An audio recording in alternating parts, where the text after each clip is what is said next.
Hello, I'm Mantastic and Fantastic, and today I'm going to be talking about the Monster Point shop and how to spend your new 700,000 Monster Points. So, starting in January, all players will be gifted 700,000 Monster Points, and that can be used to purchase a special and rare card of your choice.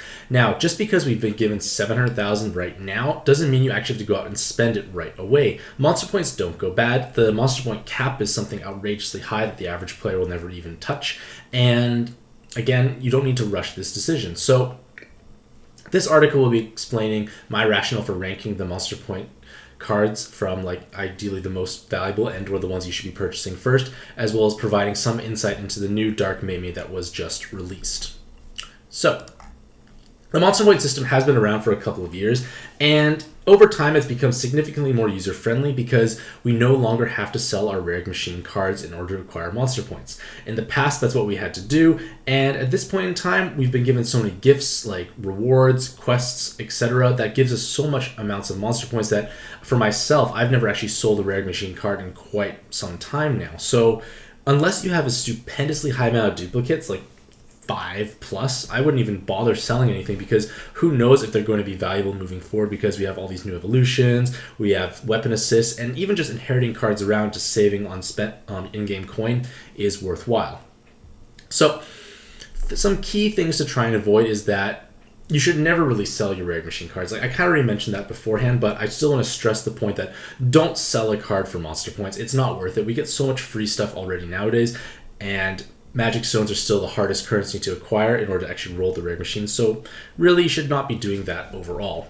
Another thing is that you don't actually have to spend it right away. Again, we have a very high limit. That means you don't actually have to worry about capping out, and unless you're chasing a seasonal or a collab card, there is no expiration date. Odin Dragon, Almond, they're going to be in the Monster Point shop for forever essentially, so there's no real need to actually worry about them disappearing.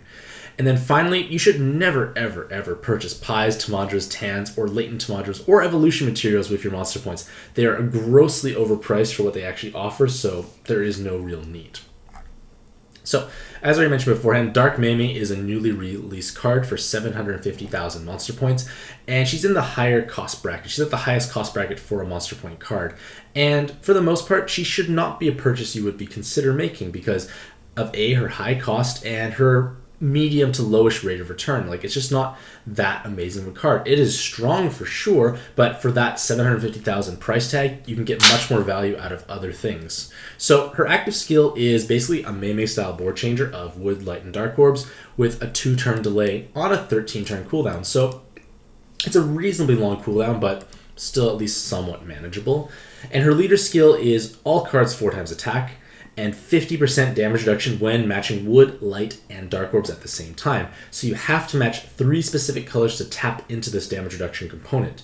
And then the other component is you connect 5 orbs of anything, like 5 fire, 5 hearts, 5 jammers, 5 poisons, 5 or more. You connect them, you get the extra part of your multiplier. So in total, she has 16 times attack, 50% damage reduction, which is 256 times attack, and 75% damage reduction if you're using dual leaders, which you should be.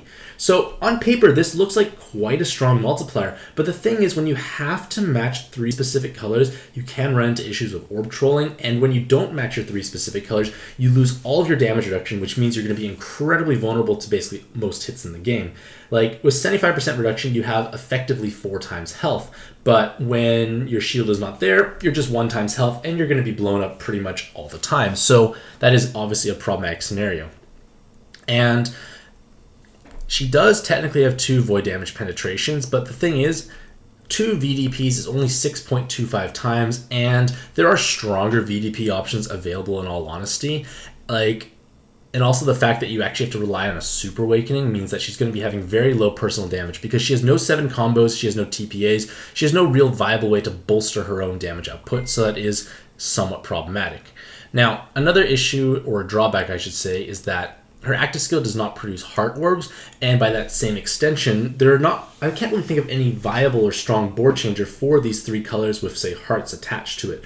Or, you can't use basically any tribe color board changer except for obviously Meimei's, and for the most part, you're going to be using rainbow board changers otherwise. So that is going to be problematic because it's going to dilute your damage. Because you have to remember, both your leaders don't have any personal damage output, which means basically 1/3 of your team is going to be dealing significantly less damage. So for the most part, the meta has definitely shifted towards 7 combo awakenings, and that helps kind of bolster everyone, like your whole team's damage, in order to basically sweep a floor. So when 1/3 of your team is having low damage output, it can be problematic even though your multiplier is quite high on paper.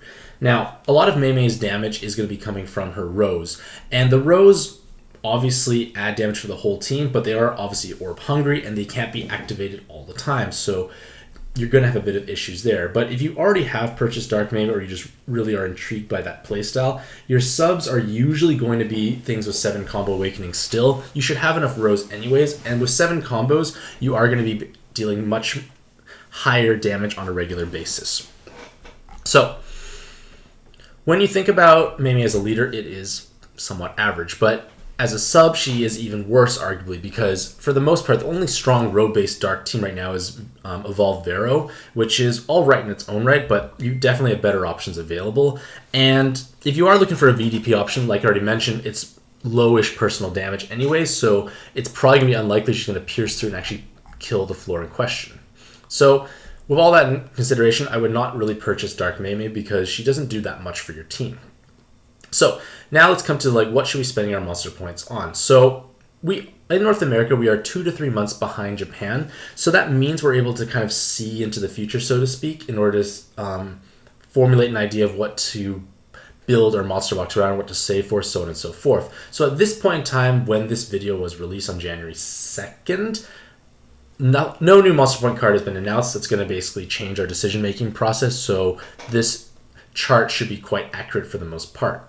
And I just want to also stress that this is my own personal opinion.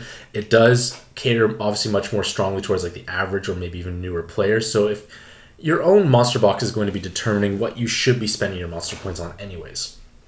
But for the most part, it's going to be Odin Dragon as your first purchase all the time. Then Amun, Kuro are very close seconds as well. Ragnarok Dragon and Halloween Sun are great options as well. And then Red Miru, Mutt, Dark Athena, Leo, and it just kind of goes downhill from there. In all honesty, anything really at 5 and below, or even 4 and below, you should really not be purchasing unless you have just copious amounts of monster points and nothing else to spend them on. So Odin Dragon is one of the original 5 monster point cards, and it only costs 300,000, which is significantly less than Dark Meimei or many other options. So the fact that he's inexpensive and he's arguably one of the most versatile cards in the game makes him almost always every player's first monster point purchase at this point in time in the game. So the reason for that is because his active skill is a full bind and awoken bind clear, in addition to a 50% health heal and a single turn of haste. So all these components basically factor in making him one of the strongest utility-based subs in the game, especially when you're riddled with binds or awoken binds. Because when you start pushing through harder content, you're going to be encountering so many different kinds of awoken or regular binds that have very lengthy durations. So by being able to basically clear them all off in a single turn with one active on just a 9-turn cooldown is quite invaluable. And the thing is, he also has very large bulk. He's got a massive 6,660 health at level 110.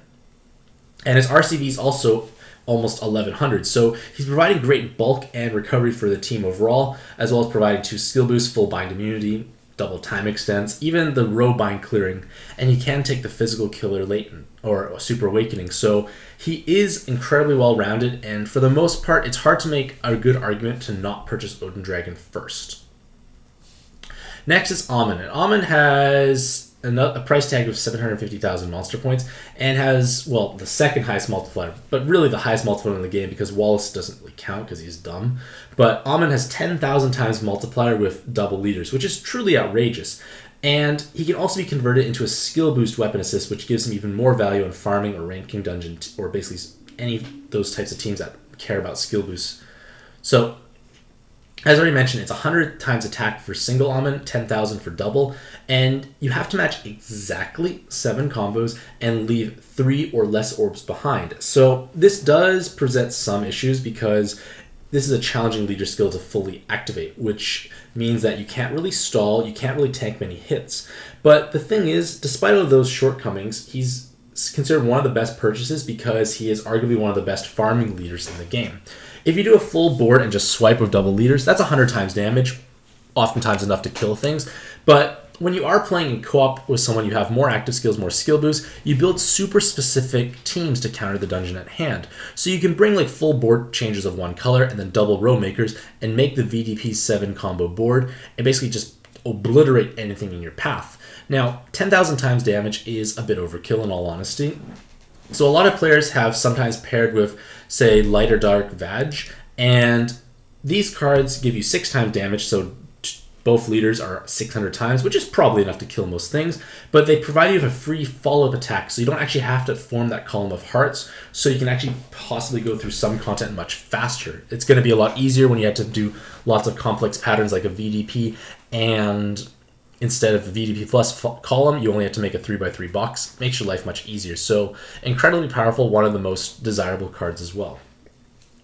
Next is Kuroyuri, and she is a 750,000 monster point card from the Gung Ho collab event. So we had to wait for that event to come back, but because this is a Gung Ho made event, there's no licensing issues, so we will get this back for a second time, most likely in the very near future. But their active skill provides you with a 40% heal every single turn for 6 turns with 1 turn of haste on a 12-turn cooldown. So basically for 6 turns, you're restoring 40% of your health. So let's say your team has 100,000 health. That's 40,000 health. Incredibly strong stalling and or sustain ability mechanic. And the best part is with 2 of them, you can actually create a system or a loop in the sense that you actually can have this heal activating every single turn forever. It's never going to go away unless your unless your buffs get dispelled, which is one of the least common mechanics. Like I hardly ever see any dispel mechanics, so your permanent healing is going to be there all the time, which is kind of outrageous because we now have teams like Beach Barber and Julie and Sharius Roots who have 4 times health, so they are going to be easily pushing beyond 100,000 in solo mode. So when you are healing 40,000 every single turn, it's quite hard to actually die. And the best part is Kuro can be actually inherited onto 1 turn-based active skill cards for more flexibility because you may not want to necessarily use her colors or typings on every single team, so having the flexibility to put them on something like TARDIS or Halloween Mine gives her even more value. So if you do have any of these high bulky leaders, you want to definitely think of obviously getting a Mel EIR, but in all honesty, Kuro might be one of the best options as well because if you have the monster points to spend, you're basically creating a team that is nearly impossible to actually kill. Next is Ragnarok Dragon, and he's an incredibly strong card because he has multiple killers, super awakenings, which give more killers, and you can use God Killer Latents. So you can actually have 2 God Killer Awakenings and 3 God Killer Latents, and he does more damage than number 6 and similar effective damage output as Lucifer and also more than Sharius Roots because the effective damage against gods is so high. But even though we do have these 3 other options, he's green, he provides a different bit of utility for certain teams, so it might just be a better fit depending on what you have to do. And for only 300,000 monster points, it's a lot more affordable by comparison. But of course, the drawback is that he's only really good against gods and dragon type spawns. And his base active skill only really helps rainbow teams, so it depends on what you're playing. But if you're playing Sharius Roots, you probably have more than enough god killing potential on your team. Next is Christmas Sonia, or basically any other bi-colored board change with 2 turns haste. And this is for either farming purposes or for ranking dungeons, because a bi-colored board is the easiest to solve because 2 elements is easy to solve. You do so in the fastest period of time, so that's amazing for ranking dungeons.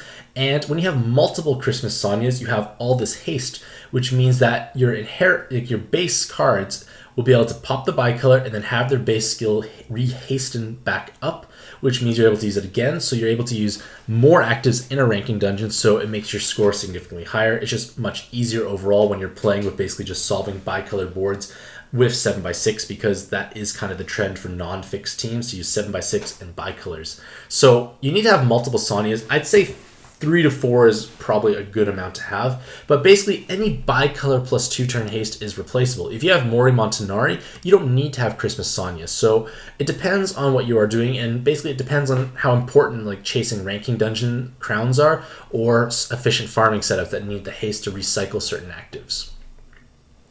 Red Meteor has actually received multiple buffs over time. But the problem is, while she is reasonably strong, you have a farmable Miru in light form, which can fulfill many of the similar roles overall, but doesn't cost 750,000 monster points. So because of that, it makes it a little hard to justify buying Red Miru. Like, she is reasonable overall, but the thing is, hard cross leaders do face issues, and there is a chance you might even have a stronger leader or team in your monster box already, so there's no real need to actually purchase Red Miru, in my opinion. Mutt is basically going to be exclusively used for her full bind immunity when inherited as her weapon assist. So this can cause leaders like, say, Nicol Bolas or subs like Beach Fujin to become fully bind immune. But in all honesty, this is truly outrageously luxurious. It's not necessary by any means for the average player, even like most people in general. Like, this is truly luxurious, and it costs 750,000 monster points, which may be hard to make up. And the fact that she has a reasonably short base active means you run the risk of having her active skill charge up instead of the base card. Next is Dark Athena, and she used to be one of the best leaders in the game upon her debut, but she's obviously fallen quickly out of favor. But the thing is, she is still reasonably strong, like at least for a sub or utility inherit, because she has 3 skill boosts, she has a 3-turn delay on an 11-turn cooldown, as well as 4 TPAs.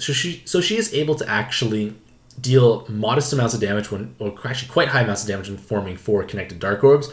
But in certain challenges where you need to have delays up very quickly, this is probably one of the best options to do so. Or even inheriting her around, because let's say you need to inherit a delay, but it has to be modestly long, but Orochi might take too long to charge up. Dark Athena's 11-turn option is going to make your life significantly easier. And of course, she still can clear things like Arena 3 quite easily, but then again, most things can as well. So I would not buy her, but if you had her from beforehand, it's still a reasonable card overall. Leo is another gung-ho collab card, but Kuro is generally the more favorable purchase during that time frame, just because she provides so much more value, because Leo is basically just an average rainbow leader. They're not bad, but they have an active skill clause, which means you are going to be basically wasting one of your active skills to trigger that basically damage all the time, so that is a little problematic. It does cut down team compositions, it does cut down on the amount of actives you can bring. So overall, like, Leo is alright, but we have better rainbow leaders in Reach and Sharious Roots, so I would honestly not purchase Leo unless he receives a significant buff in the future, which is unlikely, I feel.